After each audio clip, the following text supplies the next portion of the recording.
CM Revanth Reddy గారిని America పర్యటనకి కేంద్ర ప్రభుత్వం వద్దన్నందుకు ఆయన మొన్న రావడమే సచివాలయంలో మీడియా సమావేశం ఏర్పాటు చేసి బీజేపీని, నరేంద్ర మోదీని చాలా గట్టిగా మాట్లాడారు. అలాగే విమర్శించారు. దీనికి సంబంధించి ఇప్పుడు కేంద్ర పెద్దలు కూడా, ముఖ్యంగా కిషన్ రెడ్డి నిన్న ఢిల్లీలో మాట్లాడుతూ అసలు ఆయన పాకిస్తాన్ నేతలు ఎందుకు కలవాలనుకున్నారు, ముఖ్యంగా పాకిస్తాన్ని సపోర్ట్ చేసినటువంటి న్యూయార్క్ మేయరు మమ్దాని జోహ్రాని ఎందుకు కలవాలనుకున్నారు, దానికి ప్రభుత్వానికి నివేదికలు ఇవ్వగలరా? ఆయన లండన్ నుంచి రాగానే ఏం చేయాలి, ప్రభుత్వాన్ని క్లారిటీ అడగాలి. ఎందుకు నా యొక్క ఈ పర్యటనని ఆపారు, ఆ పర్యటన జరగకుండా ఎందుకు చేశారు, దాన్ని అడిగి క్లియరెన్స్ తెచ్చుకోవాలి. కానీ లండన్కి పర్మిషన్ ఇచ్చారు, ఇంతకుముందు లండన్కి పర్మిషన్ ఇచ్చారు, ఇప్పుడు లండన్కి వెళ్ళడానికి పర్మిషన్ ఇచ్చారు, కానీ అమెరికా వద్దన్నారంటే ఏంటి? దాంట్లో కొన్ని ప్రోటోకాల్ సమస్యలు ఉంటాయి. 2005లో నరేంద్ర మోదీని వద్దన్నారు కాంగ్రెస్ వాళ్ళు.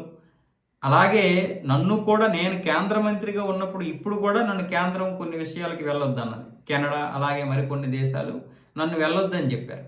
అలాగే కేంద్రంలో కాంగ్రెస్ అధికారంలో ఉన్నప్పుడు కాంగ్రెస్ సీఎం అయినటువంటి తరుణ్ గొగోయ్, అస్సాం ముఖ్యమంత్రి తరుణ్ గొగోయ్ని కూడా కాంగ్రెస్ ప్రభుత్వం వెళ్ళనివ్వలేదు.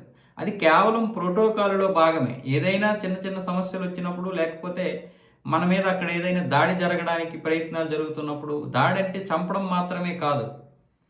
ఇప్పుడు ఒక హోదాలో ఉన్నటువంటి వ్యక్తి, అధికారంలో ఉన్నటువంటి వ్యక్తి వేరే దేశాలు వెళ్ళి అక్కడ ఏదైనా అవమానం పాలైతే అది భారతదేశానికే నష్టం. ఆ దేశానికి సంబంధించినటువంటి నేతలే దాని బాధ్యత కాదు, దేశం మొత్తం మీద దానికి ఆపాదిస్తారు. ఉదాహరణకి ఒక క్రికెట్ టీం ఎక్కడికైనా వెళ్ళింది అనుకోండి, వాళ్ళు ఓడిపోయారు అనుకోండి, పలానా వ్యక్తి ఓడిపోయాడని పలానా టీం ఓడిపోయింది అంటారు, పలానా భారత్ ఓడిపోయింది అంటారు, పలానా దేశం ఓడిపోయింది అంటారు.